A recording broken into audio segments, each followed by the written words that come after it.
Pinag-pray ko siya talaga, siya na talaga. Iba eh, hindi ko ma-explain, pero iba eh.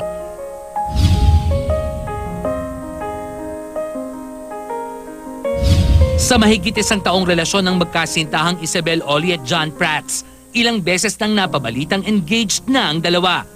Pero ayon sa Kapuso actress, gustuhin man niya ay hindi pa siya pwedeng magpatali o mag-asawa. Ay hindi pa talaga. Pero gusto ko ha, pero hindi pa talaga pwede. Napag-uusapan na ba nila ang tungkol sa pagpapakasal? Everyday may mga iba't ibang plano kami. May mga ganyan lang, mga pa-cute lang. Yung mga things like kung sino magde-design, anong klaseng mga ganun lang. Hindi pa, oo, kulang na lang proposal pero at saka date kung kailan talaga yung kasal. Pero hindi pa talaga yan ngayon. Handa na ba si Isabel kung sakaling mag-propose sa kanya si John? Ready naman ako, oo. Ready din siya. Feeling ko nga kasi, the more na parang tinatanong kami yung ibang tao, not just the press, kahit yung mga friends namin, tinatanong kami ng showbiz friends. Parang na-preempt, kaya hindi ko in-expect.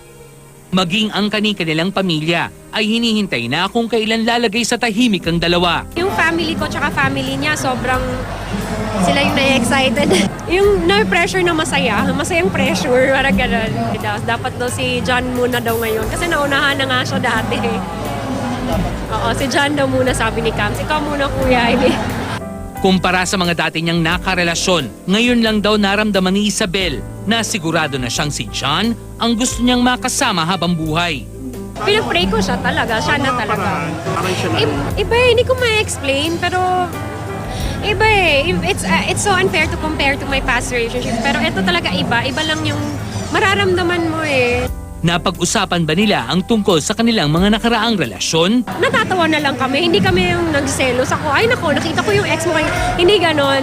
Parang, nakita ko yung ex mo kanina. She's really, pretty talaga. Ganon na lang. Sa lahat ng naging boyfriend ko, except for James, hindi ko talaga naging boyfriend yan. Sinasabi ko talaga sa kanya.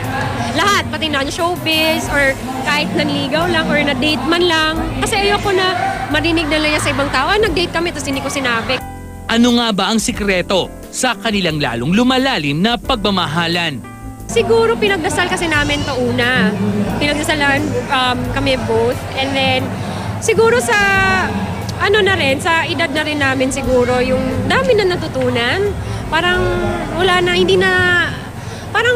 time para wala nang paligoy-ligoy pa, parang gano'n. Tsaka iba talaga, yung hinahanap din niya siguro ngayon, tsaka yung hinahanap ko nag-match.